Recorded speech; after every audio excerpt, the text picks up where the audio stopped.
And good afternoon. Welcome to the program. And what a day for this program. We have a lot to talk about. A lot of lazy, incompetent politicians to get to, but we've got some good stories too. It's a Friday. We like to goof around a little bit. We like to have some fun. We like to do some lighter things. And we like to talk about babies. I get babies on the brain. And I'm always talking about babies on the air, constantly.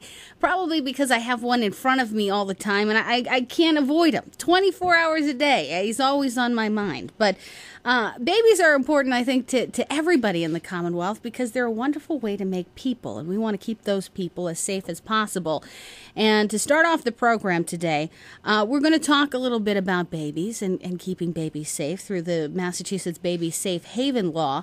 And to do so, we are welcoming the spokesperson for Baby Safe Haven, Renee Marcou. Welcome. Thank you. And I actually got the name right? Yes, you did. I think I'm the first one in the Commonwealth to do that today. Yes, you are. Thank you. So let's start off again. Many of our listeners are familiar with the Massachusetts Baby Safe Haven Law because it's something that we've discussed on this program, and it's something that's talked about in the legislature. But could you kind of lay the framework for us, Renee, and talk to us about what it is? Sure. Well, we can all remember the tragic stories about the babies being found dead in a college dormitory or found outside a church clinging to life. Or even newborns being found dead in a duffel bag. Well, now since the passage of the Baby Safe Haven Law, it allows women to surrender their baby up to 7 days old. And it's been in effect in Massachusetts for the last 3 years. Yes. And so we've seen a lot of improvement. Talk to us about the impact that we've seen the Massachusetts Baby Safe Haven Law actually have on these tragic situations. Have we stopped any of this from happening? Yes, absolutely. Over the past 3 years, we've had 6 babies safely surrendered within minutes to hours of their birth, all at a hospital. And also, we've had 35 to 40 women call the hotline before the hotline. I can tell you the number is 866-814-SAFE, and you can get that number at babysafehaven.com. And we've had women decide on their parenting plans or the adoption plans before they even had to use the law and go into a panic. You know what's interesting about this is the fact that we all know, it seems common sense. You know, if you're feeling overwhelmed and you don't know what to do and you have a child that you're close to giving birth to or you've just given birth to, it seems common sense that you'd want to do the right thing and make sure that they're surrendered properly.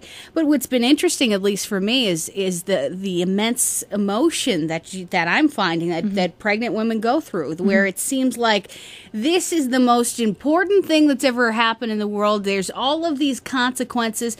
So women who are at this point and they don't have that support system, they really go through a crisis when they're dealing with potentially surrendering their children. So what is the best thing for women to do if they feel this pressure, they don't know where to turn, they can't take care of their baby? What's the best thing for them to do? Well, the best thing for them to do is to call 911 to get emergency help. But if they were they wanted to keep the pregnancy concealed, or with the birth of the newborn, they could call the hotline, which is 866-814-SAFE. You can find that at babysafehaven.com. And we have EMTs and counselors and paramedics on the phone line 24/7. So there's always somebody there. There's always. Now, is it always just the woman who is calling in? No, sometimes a lot of guys can call in too.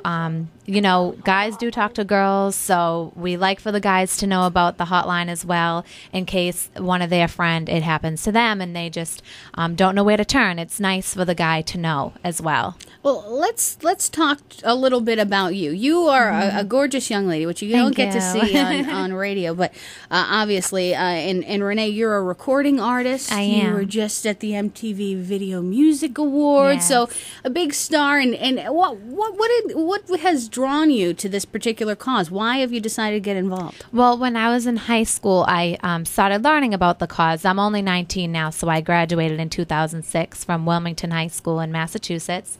And I was always interested in the law and, being involved. I love giving back to the community. So the directors of Baby Safe Haven reached out to me and asked if this would be something I was interested in, and it definitely is. I think it's so powerful, to have an effect on people's life like this, that they know that there's somewhere else to turn. Well, it's just kind of incredible because I guess what we think of, you have a young pop star who's, focusing on her career, and she's going and she's rubbing elbows with all of the beautiful, gorgeous people who you seem to fit right in with. Thank you. To actually, take on a cause like this and to do something outside of, just, getting your eyebrows waxed or getting a pedicure or something like that.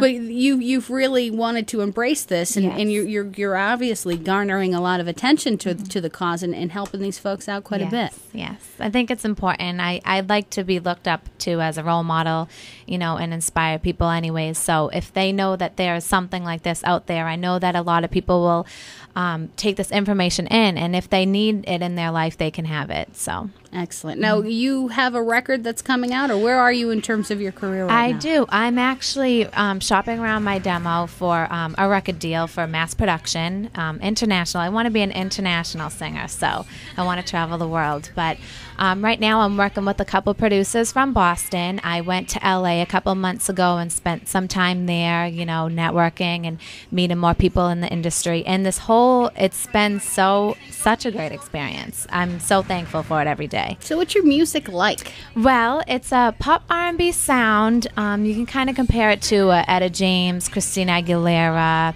a modern day Alicia Keys, maybe. So people who can really sing, not these synthesized kind of wannabe. No, not into that. Yeah, so I feel like if you have the talent, you should use it. So you're actually from the New England area. I am. And so what part are you from? And talk to us about that. I'm from Wilmington, Massachusetts. It's 16 miles out of Boston. And I've grown up there my whole life, so. Wow, so now you're all over the place. Yes. It's going to be very exciting. Do you have like a MySpace or something where people can check you out? I have a website as well. It's www.reneemarcou.com, and that's spelled ReneeMarcou. Excellent. Yes. Now, you are committed to kind of going on this tour, and you're kind of doing a radio tour all over the place. And yes. Folks, if you could see it in the studio, you know, I hate TV. I hate being on the I like to be in my little hole and where I can just talk to the walls and pretend that nobody's listening to me as I rant and rave in the afternoon. But she has all these cameras following her, and, she's doing this radio tour. So how is that exciting? How's that going? It is. It brings it to reality. Really.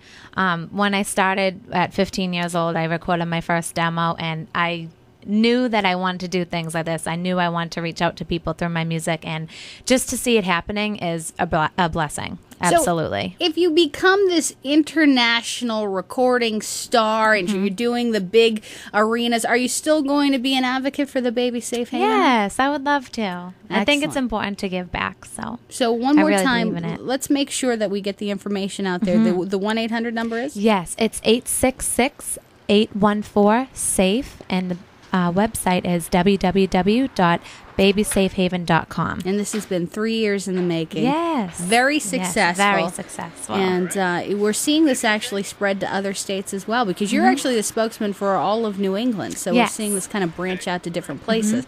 So as you expand your career and you're getting out there, and you're still keeping these folks in mind. So that's a wonderful thing. Well, thank you. Renee, thank you so much for being with us. Thank you so much for having us. We appreciate it. Renee Marcou, she's the spokesperson for Baby Safe Haven. And of course, the Massachusetts Baby Safe Haven law has been in effect for 3 years. And it's such an important law that we have in the Commonwealth, the fact that we can keep these children safe even when mothers are in desperate situations, because there's no sense. There's no sense in having to have these tragedies occur in the Commonwealth and our communities when they can be prevented. And this is something that can be prevented. Once again, 866-814-7233, or just go to babysafehaven.com. More to come on this program next year on 1480 WSAR. If you're